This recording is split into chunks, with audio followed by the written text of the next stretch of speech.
Can you explain what is this threat? Is it Taliban? Is there an ISIS or an Al-Qaeda angle to this?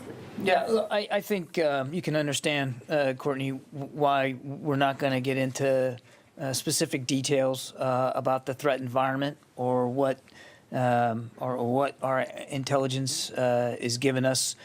We have said from the very beginning of this that we're going to try to do this in a safe and orderly way, and that means making sure that nobody gets hurt to the maximum extent possible.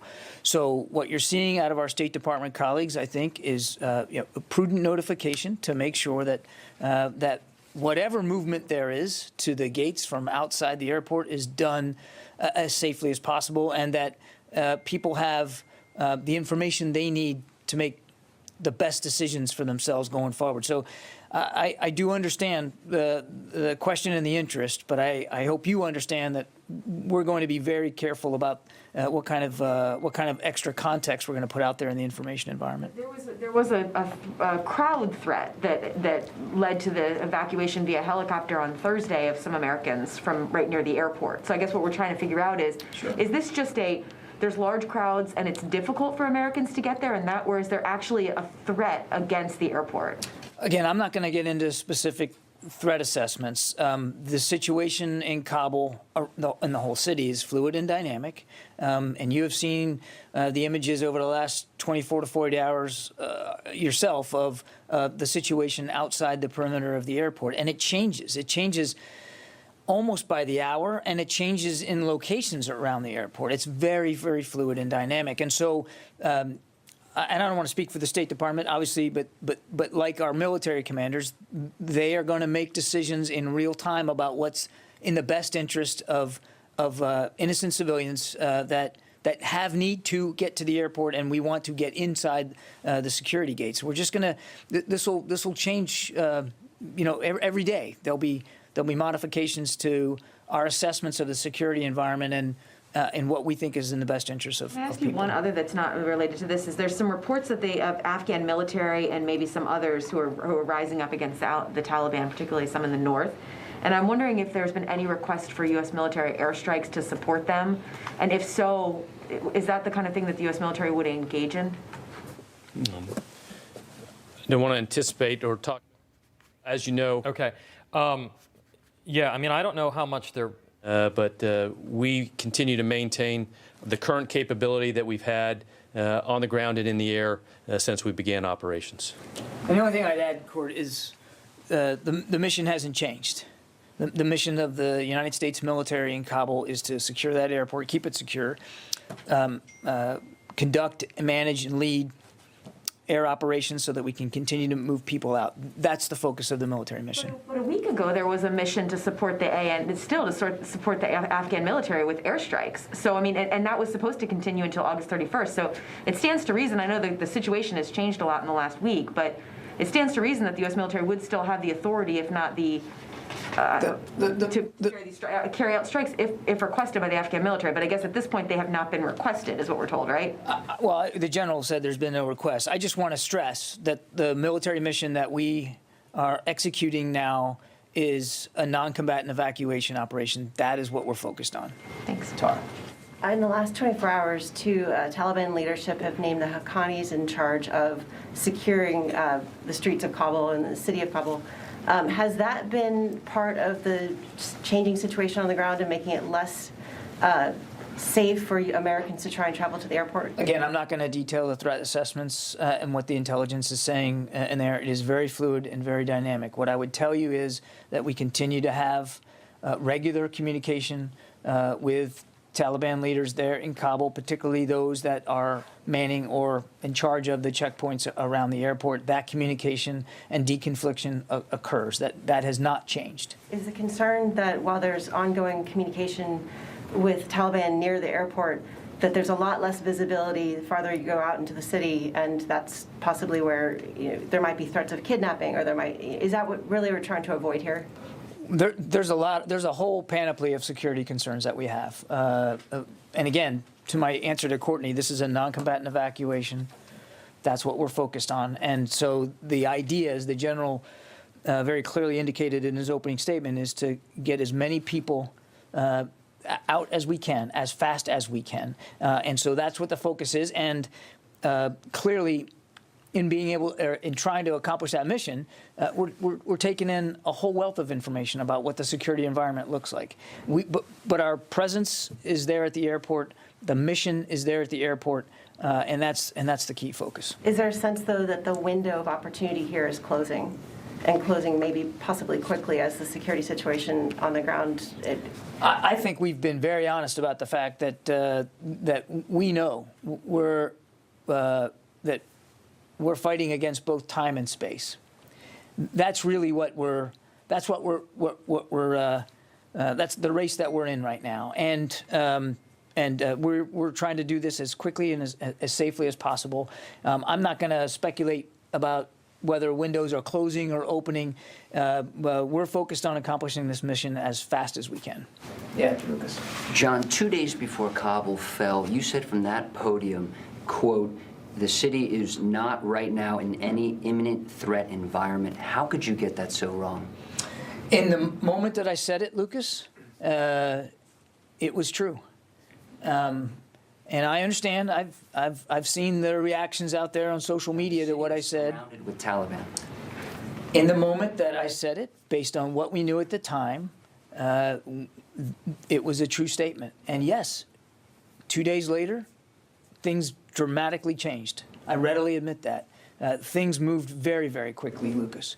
And as you heard the chairman up here just a few days ago say that, that there wasn't any indication that, that they had received that things could evolve as quickly as they did. But no indication. Cities have been falling, Lucas, all week, every day. Yes, I understand, Lucas. I understand. All I can tell you is, in the moment that I made those remarks, they were accurate. I'm committed 100% to being as truthful and as honest up here and as transparent as I can be. And I'm comfortable that while others may ridicule what I say and take issue with it, I'm comfortable that what I'm giving you is the best information I have the moment that I have it. And I would hope and understand that people would see that events did and have continued to evolve very, very quickly there. To Courtney's excellent line of questioning, the assessment, the threat is going to change, and it could change literally by the hour. So we're trying to give you the best we can and lean as far forward as we can in the moment, but that moment's going to change. Friday, but it could be changing by the hour. You said there was no imminent threat of Kabul falling. Again, I think I've answered the question. So 10 years ago, then General Lloyd Austin, as head of U.S. forces in Iraq, recommended to the president not to pull troops out of Iraq. Months ago, now Defense Secretary Austin recommended the same thing in Afghanistan. Is he frustrated that presidents are ignoring him? The Secretary is 100% focused on the mission at hand right now, which is a non-combatant evacuation operation. And he's comfortable that throughout this deliberation, his voice was heard, that he had an opportunity to provide his best advice and counsel to the Commander-in-Chief and to the National Security Team, as did other leaders here at the Pentagon. It was a very inclusive, very deliberate process. And the Secretary believes that the President was given the benefit of a lot of different views, not just his, but a lot of different views. And then the Commander-in-Chief made a decision. That's how it works. That's exactly how the process should work. A very calm and deliberate decision-making process. And once that decision is made, you execute. That's the way this building operates. You execute, and that's what we're doing. Is the Secretary frustrated that now, not once, but twice, his advice has been ignored by the President? The Secretary is focused on the mission at hand and not revisiting past decisions one way or another.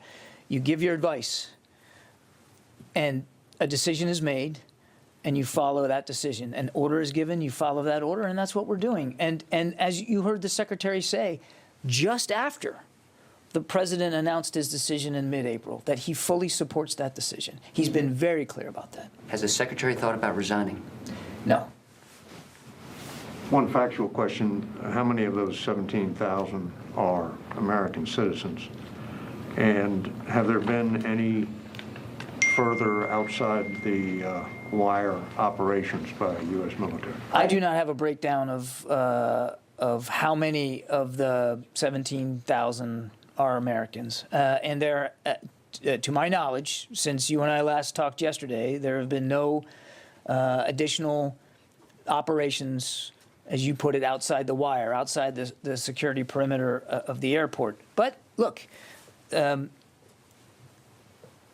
without getting predictive here, we have troops in a very, as I said, dynamic environment, very perilous mission, and they understand that.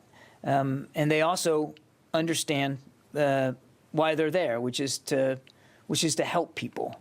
And if I'm not going to rule out the possibility that if they see a moment, if they see an opportunity to do it, that they won't do it. What is the sensitivity of going outside the perimeter? The Brits don't seem to have any problem with acknowledging it, and they seem to be doing it pretty openly.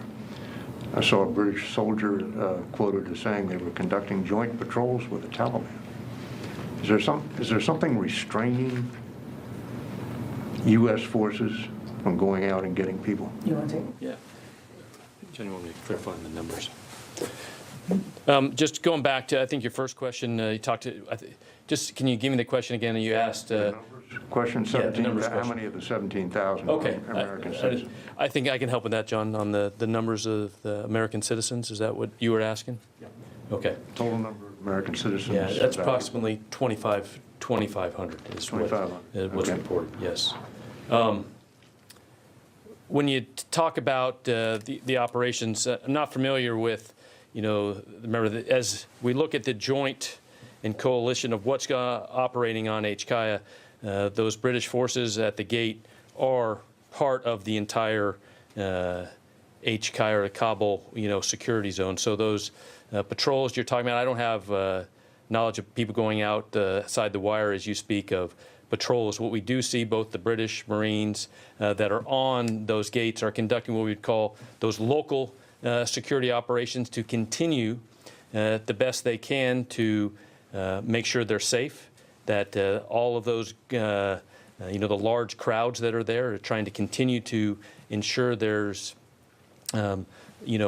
control, to allow the people that are allowed to and have the right documents to come into the gates. Local security operations in or outside? No, I'm talking in at the gates. At the gates. And are British and other forces there under the operational command of the U.S. commanders at the So airfield? those British forces that are there at the gates are part of the US-4A Ford, the operational control of the commander that has Kabul Airport. He has operational control of the British forces. Admiral Basely, right? Yes, he's the commander. Good. Yeah, here. Go ahead, Mr. Chair. General Cheller, you talked about how the local commanders are now metering people coming in at these gates. Does that suggest that the flow is continuing? Absolutely. Into that? Yes. And thus, if you are an American citizen in Kabul or somewhere else in Afghanistan and can get to the airport, you should try and get to one of these entrances? What I would say is that as American citizens come into the gates, we are continuing to process them and get them to safety. I mean, that's our mission. Right. And have any of these gates been actually completely closed in the last 24 hours? Yeah. 12? Let's make sure, when you look at the gates and those, we're ensuring the gates are always have the ability to be open and process the right people that come to the gates. So that's, I think, very important to understand is the gates are always manned by forces there that can process the right people that come to those gates all the time. So I'm still confused here. You've got a U.S. embassy that's sending out an alert telling American citizens in Kabul, do not come to the gate if you want to get out of here because the security situation, as John has described, is too threatening. And yet you're saying you should come to the gate. I did not say you should come. What I said was that there are military forces at the gate, have the ability to continue to process those that come to the gate. And how many gates are there? There's multiple gates right now as we look at. There's 3-4 main gates that we're processing evacuates through. Reported overnight that 2 were opened, is that correct?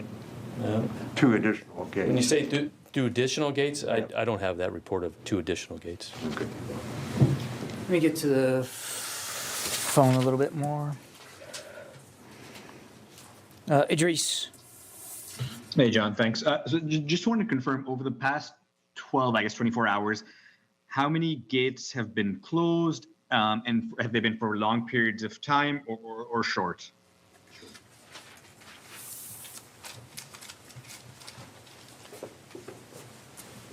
Just go back.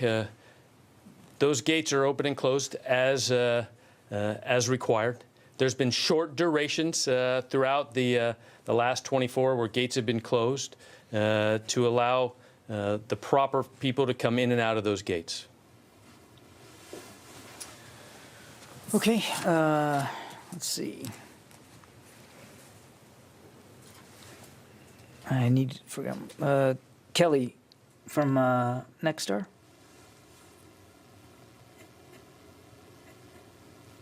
Okay. Any more in the room? Louis? Can I go back to the 2,500 Americans estimate? That's a very small portion of the 15,000 that the president has said maybe the top number of Americans inside.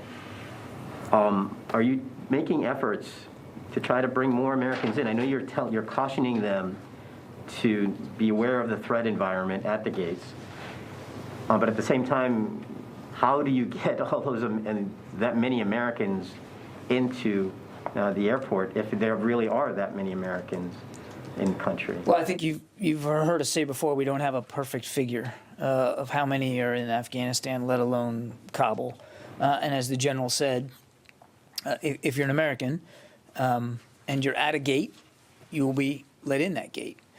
The State Department's doing the best job they can to advise Americans who still haven't made it to the airport what the situation looks like around the airport, and that would be the prudent thing to do. And as you also heard the president make clear yesterday, that we're going to continue to explore options to assist Americans as needed, and we will do that. We will do that here at the Pentagon if there's a need to do something different than what we are already doing to facilitate them getting into the airport, then we'll certainly consider those options.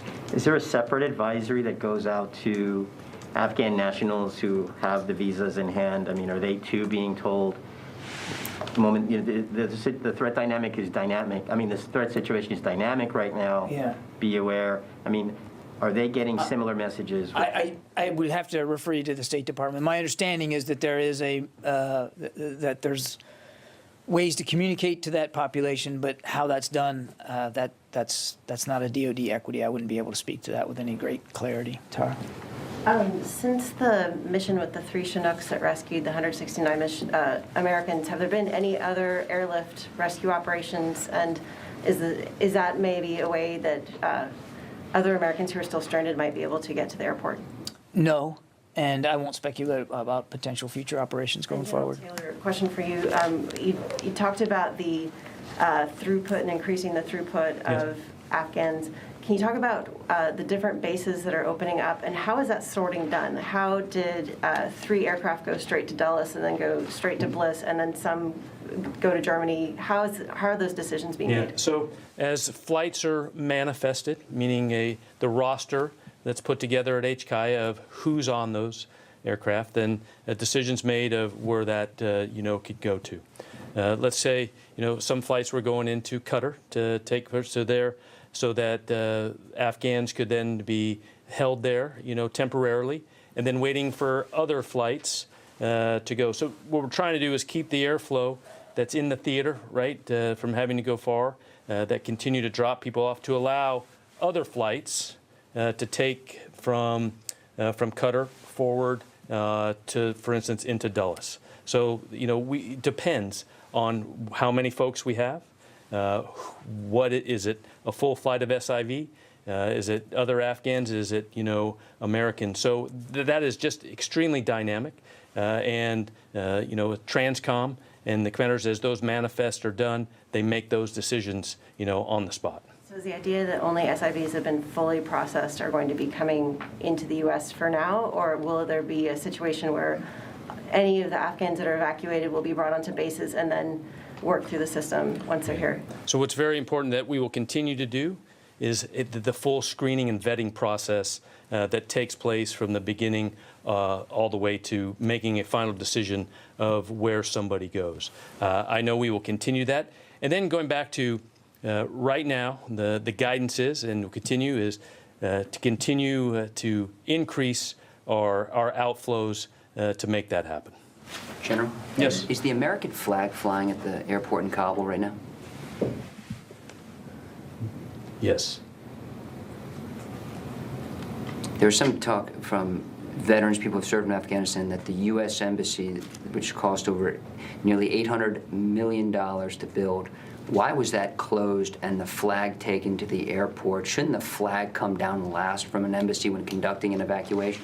I can't speak for the decisions the embassy makes and what they've done. I know that embassy operations or consular operations continue on Kabul Airport, and as you know, at the military headquarters, where U.S. personnel are continuing to execute the mission, the flag flies. When evacuating a country, doesn't the American flag come down from the embassy last? That's what a lot of veterans are saying. I would say, yeah. No, I was just going to say is the flag continues to fly, and the mission continues right now. Okay, just a couple more. Courtney? One for each of you. John, Congressman McCarthy put out a statement last night saying that within moments of President Biden saying that we have succeeded in Afghanistan, the Secretary Austin and General Milley provided a bleak assessment of the situation on the ground, and that he's saying that Secretary Austin specifically acknowledged that Americans were being beaten on their way to the airport. Can you give us any more detail about what who these Americans are that Secretary Austin was talking about?